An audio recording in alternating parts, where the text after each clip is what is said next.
21-22 সালে আবেদন করেছিলেন যে ঘর পাওয়ার জন্য। ঘর পেয়েছেন? ঘরে থাকছেন? পাই নাই। কেন পাননি? কেন, কি হয়েছে? ঘর কি হলো?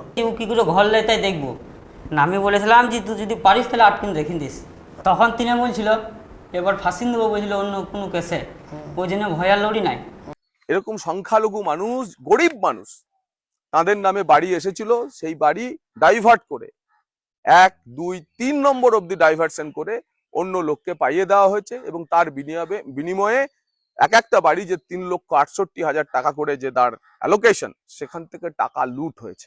নমস্কার, আমি সঞ্জয় রয়েছি আপনাদের সঙ্গে, আপনারা দেখছেন S2S মিডিয়া। কদিন আগে আমরা একটা খবর করেছিলাম সিউড়ি পৌরসভার হাউসিং কেলেঙ্কারি, যেটা নিয়ে ইতিমধ্যেই আমরা বিজেপি প্রার্থী জগন্নাথ চট্টোপাধ্যায়ের প্রচার অভিযানেও দেখেছিলাম। তিনিও বেশ কিছু তথ্য তুলে ধরে বিভিন্ন সময় হাউসিং কেলেঙ্কারি নিয়ে তিনি বার্তা দিয়েছেন। কিন্তু সেই সময় বিভিন্ন মানুষ যারা আসার কথা ছিল যে তাদের সঙ্গে এরকম ঘটনা ঘটেছে, তখন ভয়ে হোক বিভিন্ন কারণে তারা কিন্তু আসেননি এবং জগন্নাথ চট্টোপাধ্যায়কে তারা তখন সাপোর্ট করেন। স্বাভাবিক, আজ পরিবর্তন হয়েছে, বিজেপি গভর্নমেন্ট হয়েছে এবং সিউড়িতেও যথারীতি আমরা দেখেছি যে এই মুহূর্তে বিজেপি প্রার্থী জগন্নাথ চট্টোপাধ্যায় বর্তমানে বিধায়ক, তৃণমূল এখানে হেরে গেছে। তো আজকে যথারীতি আমরা বিভিন্ন সময় বিভিন্ন খবর করতে গিয়ে দেখছি যে যেটা আপনাদের আগের দিনও খবর করেছিলাম, 12 নম্বর ওয়ার্ড ছাপতলা, এটা 12 নম্বর ওয়ার্ড সিউড়ি পৌরসভা। সেখানে বেশ কিছু মানুষ তারা 2024 একটা আবেদন করেন এবং তাতে 7 জন রয়েছেন। এই 7 জন মানুষকে এসডি অফিস থেকে জানানো হয়, পৌরসভাকে চিঠি করে দেওয়া হয়েছিল এবং রাইট টু ইনফরমেশন অ্যাক্টে বলা হয়েছিল যে এই মানুষগুলো যে প্রশ্ন চাইছে তার উত্তর দাও। তারপরে আস্তে আস্তে উত্তর তারা দিয়েছেন এবং দেখা যাচ্ছে যে তাদের উত্তর দেওয়া হয়েছে 26/4/2024, কিন্তু উত্তরের পরে কোনো উদ্যোগ শুরু হয়নি, ফলে তাদের বাড়ি আরও আজকেও জোটেনি। এবং আমরা কয়েকদিন আগে খবর করার পর যে মানুষগুলো বাড়ি পাননি, যাদের আধার কার্ড যখন তারা মেরে দেখেছেন যে তাদের বাড়ি এসছে, কিন্তু তাদের বাড়ি আজ অবধি জোটেনি। তো সেরকমই আমাদের সঙ্গে আজকে রয়েছেন হাসিনা খাতুন আমার দিকে, ডান দিকে, আর তার হাজব্যান্ড রয়েছে, আপনার নাম? শেখ লাল মোহাম্মদ। দুজনেই এসছেন আমাদের স্টুডিওতে। হাসিনা, আপনি 2021-22 সালে আবেদন করেছিলেন যে ঘর পাওয়ার জন্য। ঘর পেয়েছেন? ঘরে থাকছেন? পাই নাই। কেন পাননি? কেন, কি হয়েছে? ঘর কি হলো? ওরা দেবো বললে, ওই জন্য ঘর পাই নাই, বলে যে হ্যাঁ আসবে, কিন্তু আসে নাই বাড়ি। আজ অবধি আসে না। কিন্তু এখানে একটা চিঠি রয়েছে, তাতে কিন্তু দেখা যাচ্ছে, বলা হচ্ছে যে আপনি যখন আপনাকে রাইট টু ইনফরমেশন একটা আপনি চিঠি করলেন, তাকে বলেছে আপনারা 7 জন করেছিলেন ছাপতলা 12 নম্বর ওয়ার্ডে। তো তাদেরকে যখন পৌরসভা উত্তর দিচ্ছে যে হ্যাঁ আপনার ঘর পেয়ে গেছেন, তো আপনি কি ঘর পেয়েছেন? না, বাড়ি পাইনি এখনো। পাননি? না। কেন পাননি মনে হয়? আমরা ভাবলাম যে হ্যাঁ পাবো বাড়িটা, কিন্তু বাড়িটা দেয় নাই। মানে বাড়ি যেরা গ্রামে যে মানে বাড়ি করে তাকে জিজ্ঞেস করলাম, সে বললে হ্যাঁ আসবে বাড়ি, কিন্তু আমাদের কাছে 20,000 টাকা চেয়েছিল। আচ্ছা, আমরা দিতে পারি নাই, আমাদের বাড়ি মানে 20,000 টাকা ঘুষ চেয়েছিল। ঠিক, 20,000 ঘুষ চেয়েছিল, আমরা কিন্তু দিতে পারি নাই, কিন্তু বাড়িও আজ অবধি দেয় না। কিন্তু আমাদের এই 7 জনের মধ্যে একজন এটা করেছে বলে আমরা আবার এটা করতে এসেছি যে দেখি আমরাও বাড়ি পাবো কিনা। আচ্ছা লালমোহন, তুমি তো বাইরে থাকতে, হ্যাঁ, তুমি কোথায় থাকো? আমি চেন্নাই কাজ করো, তো এখন কোথায় আছো? এখন এইখানে সিউড়িতে রয়েছে। তো তুমি দেখছি যে 2021-22 আবেদন করেছিল তোমার বউ হাসিনা, তো উনি আবেদন করেছিলেন, তো চিঠি অনুযায়ী আপনারা তো ঘর পেয়ে গেছেন এবং ঘরে ঘুমাচ্ছেন তো নাকি? না, ঘরই তো পাইনি। ঘরে ঘুমাচ্ছেন না? না। কেন? চিঠিতে বলছে হ্যাঁ ঘর পেয়ে গেছি, আমরা এখনো পাইনি। আচ্ছা, এবার আমাদের গ্রামে যারা দায়িত্ব আছে সে বলেছে নাকি যে কি করে তুই ঘর লিস্ট তাই দেখবো। মানে তুমি যখন বললে যে আমার ঘরটা কি হলো, হ্যাঁ, তখন কি বলছে? ও বলছে তুই কি করে ঘর লিস্ট তাই দেখবো। বললাম পারিস তো 8 লিস্ট, মানে ফাঁসিয়ে দেবো বলছে নাকি? কি ফাঁসাবে কেন বলছে? কেন, তোমার ঘর তো তুমি তো পাবে। ভয় দেখাচ্ছে। আচ্ছা, তো এখানে দুটো চিঠি রয়েছে। চিঠিতে একটাতে বলা হচ্ছে যে হাসিনা আপনি ঘর পেয়ে গেছেন এবং সেই ঘরে থাকছেন। ঘর পেয়ে গেছেন? না, পাইনি। পৌরসভার কাছে জানতে চাননি? উজ্জ্বল দা বাইরা কি বলেছে চেয়ারম্যান? আপনাদের তো একটা মিটিং করে বলেছিল, কি বলেছিল? মিটিং করে বলেছিল যে হ্যাঁ বাড়ি যখন আসবে তখন দেব, কিন্তু এখনো অবধি আমরা চুপচাপই তো আছি। বাড়িতে এখনো এলোও না, দিলেও না বাড়ি। আচ্ছা, এখনো অবধি আসেও নাই, ওই জন্য আমরা এবার দেখছি যে দেখি বাড়িটা পাচ্ছি নাকি। তো আপনারা এতদিন পরে তো এখন তো জানেন বোধহয় আর তৃণমূল সরকার নেই পশ্চিমবাংলায়, বিজেপি সরকার এসছে, আমাদের এখানে প্রায় উজ্জ্বলদা হচ্ছে আর চেয়ারম্যান শুধু, আর জগন্নাথ চট্টোপাধ্যায় হচ্ছে বিধায়ক। তা আজকে হঠাৎ করে কেন মনে হলো যে সাহস করা দরকার বা এই নিয়ে প্রতিবাদ করা উচিত, নিজের ঘর নিজে বুঝে নেওয়া দরকার, কেন মনে হলো? তখন তৃণমূল ছিল, এবার ফাঁসি দেবো বলছিল অন্য কোনো কেসে, ওই জন্য ভয়ার লড়ি নাই। এবার এখন তো আর না, এখন তো কিছু করতে পারবে না, ওই জন্য এসছি। এখন তো দুর্বল, হ্যাঁ মানে এখন সাহস পেয়েছে, এখন সাহস পেয়েছি, ওই জন্য এসছি। কি আশা করছো, কি চাইছো? আশা করছি যে হ্যাঁ পাবো, ওই জন্য এসছি আপনার কাছে। হাসিনা কি বক্তব্য?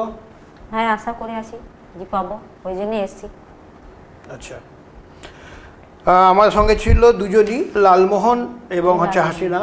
তো এখানে যে চিঠিটা আমরা পেয়েছি, চিঠিটা দেখতে পাচ্ছি যে রাইট টু ইনফরমেশন অ্যাক্টে এরা আবেদন করেছিলেন এবং 6/3/2024 চিঠিতে দেখা যাচ্ছে এখানে 7 জন আবেদন করেছেন ছাপতলার, এবং ছাপতলাকে পৌরসভাকে বলা হয়েছিল যে এদের ঘরগুলো কি হলো। এরা যথারীতি আধার কার্ড নিয়ে যখনই চেক করতে গেছে তখনই দেখছে এদের ঘর হয়ে গেছে, সেটা 21-22 সালে, কিন্তু আজ অবধি এদের মাথায় ছাদ জোটেনি, ঘর আসেনি।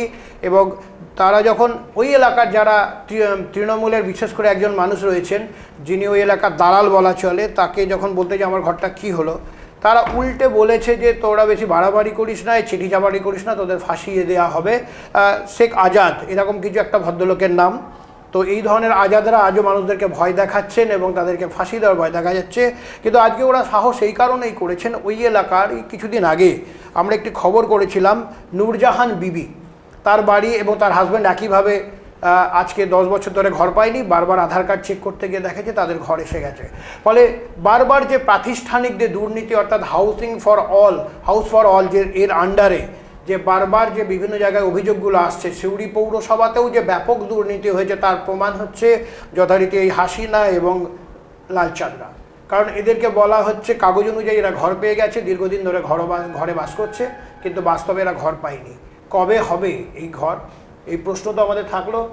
হাসিনারা চাইছে দুটো সমস্যা, কি চাইছো তোমরা এখন? আমরা চাইছি যেন বাড়িটা পাই। হ্যাঁ তোমার তো কাগজে বলছে বাড়ি পেয়ে গেছো, কিন্তু পাইনি তো। কেন এই যে লিখেছে যে হাসিনা বাড়ি পেয়ে গেছে, তুমি বাড়ি পাও না, বাড়ি পাই নাই, বাড়ি পাই নাই, পাওনি? না আজকেও পাওনি? আজকেও পাই নাই। এবং তুমি এই ঘরে থাকছো না? না, ঘরই তো পাওনি, থাকবে। 2021-এ দিয়েছি কাগজ জমা, কিন্তু বাড়ি আমরা পাই নাই। আচ্ছা, তা এই যে ধরো তোমার যে বাড়িটা মেরে খেলো বা বাড়িটা পেলে না, তাতে তুমি শাস্তি চাইবে না? হ্যাঁ অবশ্যই, কেন চাবো না? শাস্তি হওয়া তো দরকার। শাস্তি হওয়া তো দরকার। এই বাড়িটা 2021-এর, হ্যাঁ এখন 2026 চলছে, ঠিক। তার তো শাস্তি হওয়ার মানে 6 বছর জঘন্য করা ধরে দরকার। বাড়ি পেলে না, হ্যাঁ তুমি কি বলছো? হ্যাঁ অবশ্যই শাস্তি হওয়া তো দরকার। শাস্তি হওয়া দরকার। এবং যারা বাড়িটা গেল কোথাও আমার? বাড়িটা কোথায় গেল? হ্যাঁ এবং এই যে এত বড় দুর্নীতি, এরকম তো তোমাদের ওখানেই তো 7 জন দেখা যাচ্ছে 12 নম্বর ওয়ার্ডে। হ্যাঁ তারা- আমাদের 12 নম্বর ওয়ার্ডে 7 জন আছে। 7 জনের বাড়ি পাই 7 জন দিয়েছিলাম, 7 জনের মধ্যে একজন করেছে, শুরু তার করছে। শুরু হয়েছে, তার ভিতরে আমি একটা দিচ্ছি। এবার না, আমারও অবশ্যই বাড়ি হয়ে করতে যাবে। লেগে গেছে, ওকে বলেছে হ্যাঁ তোমার বাড়ির টাকা পেয়ে যাবে। ওটা আমরাও দিলাম, বলে আমরা যদি পাই, পাওয়া তো দরকার। 2021 পেয়েছি কিন্তু আমরা বাড়ি পাইনি। মানে তৃণমূল চলে যাওয়াতে সাহস তৈরি হ্যাঁ, করে এসেছে। তৃণমূল চলে যাওয়াতে সাহস এলো। এবং ওই আজাদদের তো এখনো তো হুমকি দেবে এরপরেও। ওর বাড়িতে যে একজন কাজ করছিল, একটা মহিলা, ওকে বলে পাঠাচ্ছে যে ও কি করে ঘর লেয় তাই দেখবো। না আমি বলেছিলাম যে তুই যদি পারিস তাহলে আটকিন রেখে দিস। আচ্ছা, তো এই আজাদরা কি এই তৃণমূলেরই লোকজন এরা? হ্যাঁ হ্যাঁ তিনি তাছাড়া এবং চেয়ারম্যানের লোক নাকি এরা? চেয়ারম্যানের লোক হবে। চেয়ারম্যানের লোক। এবং পাড়াতে যে কোনো কাজ তো ওদের দিকে নিয়ে করায়। আচ্ছা 21-22-এ তো ওখানেই চেয়ারম্যান, মানে উজ্জ্বল দা তো তখন ওখানকার কমিশনার ছিল, কাউন্সিলর ছিল, তাই তো? হ্যাঁ হ্যাঁ তাই তো? পরে তো আবার বা এখন তো ওখানে রয়েছে অশোক দা। হুম। না আমি এবার আমরা মাস্টারমশাইকে তো বললাম, আমরা তো মাস্টারমশাই মহিলা আপনাকে মানুষ, বললে আমরা তো বেশি লড়তে পারবো না, যতটুকু পেরেছি ততটুকু করেছি।